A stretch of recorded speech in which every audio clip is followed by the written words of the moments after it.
T'est-il déjà arrivé de ressentir que ta façon de penser ne correspondait pas vraiment à ce que le monde attend de toi? Peut-être t'a-t-on demandé d'être plus rationnel, plus structuré, alors que toi, tu avances porté par l'émotion, par cette voix intérieure que tu ressens plus que tu ne peux toujours l'expliquer.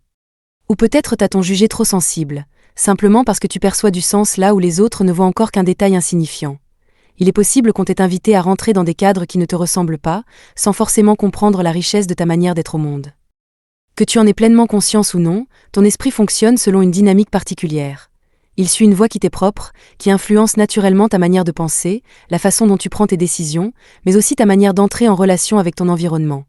Il ne s'agit pas seulement de préférences superficielles, mais de véritables structures intérieures, qui façonnent ta perception, ton énergie, tes priorités. Carl Gustav Jung, pionnier de la psychologie analytique, a proposé une grille de lecture puissante pour mieux comprendre ces différences individuelles. Il a identifié 4 fonctions fondamentales à travers lesquelles chaque être humain perçoit et interprète le monde: la pensée, le sentiment, la sensation et l'intuition. Chacune de ces fonctions représente une manière bien distincte d'entrer en contact avec la réalité, de traiter les informations et de trouver du sens à ce que tu vis. Selon lui, chaque personne privilégie naturellement l'une de ces fonctions, ce qui donne naissance à différents types de personnalités, avec leur logique propre, leur langage intérieur et leurs besoins spécifiques.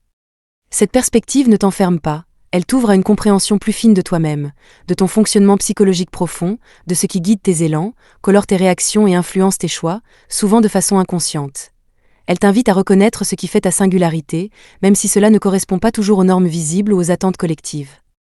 Bien que la théorie des types psychologiques de Jung ait profondément influencé la psychologie moderne, les approches en orientation professionnelle, le coaching et même les tests de personnalité largement utilisés aujourd'hui, sa pensée a souvent été simplifiée à l'excès, interprétée de travers ou réduite à des catégories rigides. Au fil du temps, son modèle complexe et nuancé s'est vu transformé en une grille de lecture figée, où chacun serait assigné à une case précise, comme si un type pouvait résumer l'entièreté d'une personne.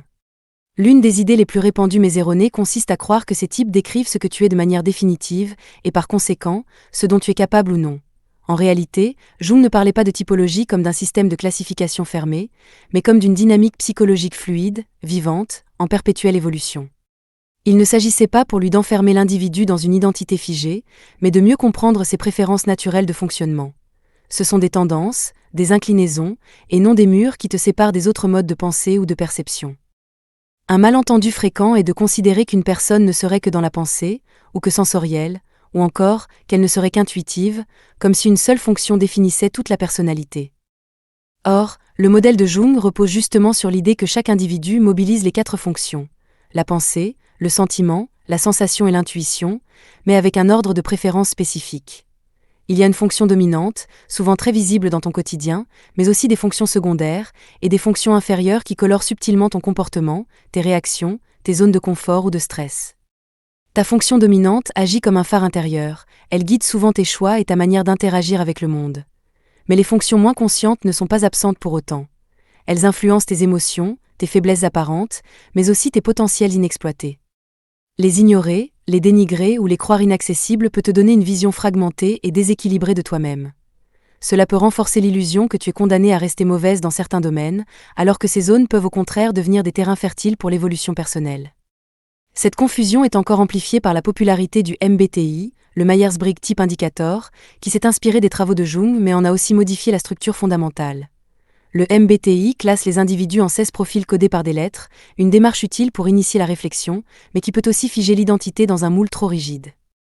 Ce format donne parfois l'impression que la personnalité est statique, stable à vie, comme si tes préférences d'aujourd'hui définissaient à jamais ton potentiel, alors que l'approche de Jung insiste au contraire sur la transformation, l'équilibre des fonctions, et l'accès progressif à des parts de soi encore inexplorées. Jung n'a jamais conçu sa typologie comme un système figé ou réducteur. À ses yeux, la personnalité humaine ne peut être enfermée dans une structure rigide. Il la considérait comme un processus évolutif en perpétuel mouvement, celui de l'individuation. Ce chemin, profondément personnel, s'étend tout au long de la vie. Il consiste à intégrer, progressivement et consciemment, les différentes dimensions de soi, celles que l'on connaît, mais aussi celles que l'on rejette, que l'on refoule ou que l'on ignore. L'individuation n'a rien d'un aboutissement définitif, c'est une quête d'harmonie intérieure, où les opposés cohabitent, dialoguent, s'ajustent au fil du temps. Une autre idée souvent mal comprise dans les approches modernes est la notion d'introversion et d'extraversion telle que Jung l'avait pensée. Ces termes ont été largement récupérés et simplifiés, jusqu'à être confondus avec des traits de caractère visibles. On associe l'introversion à la timidité, au retrait, et l'extraversion à la sociabilité, à l'enthousiasme communicatif. Mais pour Jung, il ne s'agissait pas de cela. Ces deux attitudes psychiques renvoient à la direction principale de l'énergie mentale. L'introversion oriente la conscience vers le monde intérieur, les perceptions subjectives, les impressions et les représentations personnelles, tandis que l'extraversion se tourne vers le monde extérieur, vers les objets, les situations, les stimulations concrètes. Ainsi, une personne introvertie selon Jung peut tout à fait être à l'aise en société, prendre la parole en public ou aimer les échanges profonds, tout en ayant besoin de retrait pour nourrir son équilibre intérieur. De la même manière, une personne extravertie peut être dynamique, ouverte, mais ressentir le besoin de solitude pour traiter ses émotions ou se recentrer. L'orientation de l'énergie psychique ne dicte pas une manière d'être sociale, mais une dynamique interne, un mouvement de la conscience qui colore la perception du monde et de soi. C'est en revenant aux fondements originels de la pensée de Jung, et non à ses déclinaisons souvent édulcorées ou caricaturées, que l'on découvre une grille de lecture d'une grande finesse, une typologie vivante, nuancée, qui ne cherche pas à enfermer mais à éclairer. Elle offre une meilleure compréhension des structures profondes de la psyché, en respectant sa complexité et sa capacité de transformation permanente. Donc à la question qui es-tu vraiment ? Il n'existe pas de réponse simple, linéaire ou définitive, et la réponse ne peut se limiter à l'image que tu renvoies, ni au masque que tu as appris à porter pour répondre aux attentes de ton entourage ou t'adapter aux normes sociales. Tu n'es pas simplement ton métier, ton rôle dans la famille, ta position dans le monde. Ce que tu es véritablement se situe bien en deçà de ces constructions, dans les profondeurs silencieuses de ton être, là où ton essence existe avant toute adaptation, avant toute performance. Carl Jung considérait que la majorité des êtres humains passent leur vie à ne s'identifier qu'à une portion restreinte de leur psyché, souvent celle qui est valorisée ou acceptée par leur environnement. Cette identification partielle engendre un déséquilibre, car tout ce qui ne correspond pas à l'image idéalisée de soi est refoulé dans l'ombre. Ce rejet peut concerner des émotions intenses, des désirs, des élans créateurs, des blessures ou des forces non reconnues. On se coupe alors de soi-même, croyant être soi tout en ne vivant qu'en demi-teinte. Le processus d'individuation que Jung propose est radicalement différent des approches qui cherchent à corriger, à améliorer, à lisser certains traits de personnalité pour entrer dans un moule. L'individuation, c'est la voie vers la totalité intérieure. Il ne s'agit pas de devenir parfaite, mais de devenir entière. Ce processus requiert du courage, car il implique d'aller à la rencontre de ce que tu as peut-être longtemps évité. Les émotions refoulées qui t'effraient, la créativité que tu as étouffée par peur du jugement, ton ambition que l'on t'a appris à dissimuler, ou encore ta colère, que l'on t'a fait croire honteuse ou dangereuse. C'est en réintégrant ces parties exilées de toi-même que tu commences à toucher à une forme de complétude intérieure. Friedrich Nietzsche avait déjà esquissé cette idée en appelant chacun à devenir ce qu'il est. Pour lui, grandir ne signifiait pas tendre vers un idéal lisse, figé ou moralement acceptable, mais embrasser les contradictions vivantes de l'âme humaine, comme la force et la vulnérabilité, la lucidité et l'émotion, la rigueur et la fantaisie. Se reconnaître, c'est accueillir ces paradoxes sans les hiérarchiser, c'est laisser coexister les polarités au lieu de choisir entre elles. C'est un chemin exigeant, mais profondément libérateur, car il ne demande pas de devenir quelqu'un d'autre, mais de revenir à ce que tu as toujours été, sous les couches de conditionnement et de protection. Parce que tu n'es pas une addition de cases figées, mais un tout vivant, nuancé, en perpétuelle évolution. Les facettes qui te composent, tes émotions, ta logique, ton intuition, ta sensibilité, ta force, ne s'opposent pas. Elles cohabitent, s'interpénètrent, et forment une architecture intérieure bien plus vaste que ce que la société t'a appris à valoriser.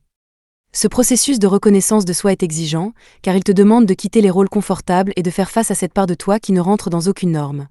Ton esprit, habitué à fonctionner dans des cadres rassurants, peut résister. Et autour de toi, tout semble parfois te pousser à t'adapter, à plaire, à te conformer à des attentes qui ne sont pas les tiennes. Mais le chemin vers toi-même ne consiste pas à être aimé ou validé de l'extérieur. L'individuation, tel que Jung l'a nommé, est ce mouvement intérieur qui te pousse à devenir pleinement toi, en rassemblant les morceaux de ton être éclatés par les injonctions, les blessures ou les croyances. Ce n'est pas un exercice d'ego, mais une quête d'harmonie. Ce n'est pas une lutte contre ce que tu n'es pas, mais un accueil profond de ce que tu es, au-delà des masques. Une femme qui chemine sur cette voie ne se laisse plus diriger uniquement par la logique ni par l'émotion. Elle sait écouter ses pensées rationnelles sans étouffer ses ressentis. Elle accueille ses intuitions sans rejeter sa capacité d'analyse. Elle ne se réduit plus à un seul rôle ou à une image figée. Elle circule librement à travers les multiples dimensions de son être, adaptant son énergie selon les besoins du moment, dans une liberté intérieure assumée. La réalité, c'est que la majorité des femmes vivent encore fragmentées, séparées de certaines parts d'elles-mêmes qu'elles n'ont jamais été autorisées à explorer. Il y a ces zones ignorées, censurées, parce qu'elles ne cadraient pas avec ce qu'on attendait d'elles. Il y a cette puissance étouffée, cette intuition refoulée, ce corps souvent vécu comme un champ de bataille au lieu d'un temple. Mais celles qui osent aller au bout du processus d'individuation, celles qui choisissent de se rencontrer dans leur entièreté, atteignent une forme de cohérence rare. Pas une perfection artificielle, mais une clarté sincère. Leurs pensées, leurs émotions et leurs actes s'alignent non parce qu'elles ont tout réglé, mais parce qu'elles ont arrêté de fuir. Elles vivent dans la vérité de leur être, et cela, en soi, est une forme de paix. Comme Jung l'a écrit, le privilège d'une vie, c'est de devenir qui vous êtes vraiment. Et pourtant, combien passent à côté de ce privilège en vivant selon des modèles extérieurs, en réprimant leurs instincts les plus profonds, en écartant les voix intérieures qui les invitent à autre chose? Ce chemin n'est pas réservé à une élite spirituelle ou intellectuelle. L'individuation n'est pas un luxe de philosophe, c'est une voie accessible à toute femme qui ose se retourner vers elle-même avec courage, avec honnêteté, avec le désir de se connaître au-delà de ce qu'elle a appris à être. Comprendre ta propre personne est un processus vivant, subtil, jamais fixe. C'est une quête intérieure qui se prolonge tout au long de la vie, à mesure que tu fais l'expérience du monde, des autres et de toi-même. Si ce chemin t'appelle, je t'invite à poursuivre ton exploration, à te plonger dans des ouvrages fondamentaux comme les types psychologiques de Jung pour mieux saisir la structure dynamique de la psyché, ou encore ainsi parler Zarathustra de Nietzsche pour rencontrer une autre manière, plus philosophique et provocante, de penser la transformation de soi. Car en réalité, plus tu avances, plus tu découvres que l'identité n'est pas une réponse toute faite, mais une question ouverte. Tu entres dans ce voyage par une interrogation apparemment simple. Qui suis-je? Mais très vite, tu comprends que cette question t'amène bien au-delà d'une définition ou d'un rôle social. Ta personnalité ne se résume ni à une fonction dominante ni à une catégorie rigide. Elle est le fruit d'interactions mouvantes, faites de forces affirmées, de failles parfois invisibles et de facettes encore voilées qui ne demandent qu'à émerger à ta conscience. Ta manière de penser, de ressentir, de percevoir, est le reflet d'une alchimie intérieure unique, façonnée par ton histoire, ton inconscient, tes archétypes et tes expériences. Le travail de Jung nous enseigne que grandir intérieurement ne revient pas à choisir entre la pensée rationnelle ou l'élan émotionnel, entre l'intuition visionnaire ou la sensation ancrée dans le réel. Il s'agit d'un processus d'intégration, où chaque fonction psychique a sa place, où l'on apprend à faire dialoguer les opposés, à écouter ce qui nous dérange autant que ce qui nous apaise. C'est une danse entre le connu et l'inconnu, entre le conscient et l'inconscient, entre ce que tu crois être et ce que tu es encore en train de devenir. Ce que Jung nomme l'individuation n'est pas une transformation spectaculaire vers une autre version de toi, mais un retour à toi-même. Non pas la femme que tu affiches parfois pour répondre aux attentes extérieures, mais celle qui vit sous la surface depuis toujours, entière, libre et complexe. Celle que tu retrouves quand tu oses t'écouter vraiment, sans masque ni rôle. Celle qui attend patiemment que tu la reconnaisses, que tu l'honores, et que tu la laisses enfin vivre librement. Cette vidéo te parle peut-être? N'hésite pas à me le dire en commentaire. Le contenu t'a plu? Alors abonne-toi, mets un pouce bleu et active la cloche des notifications pour ne rien rater. Merci, et prends bien soin de toi.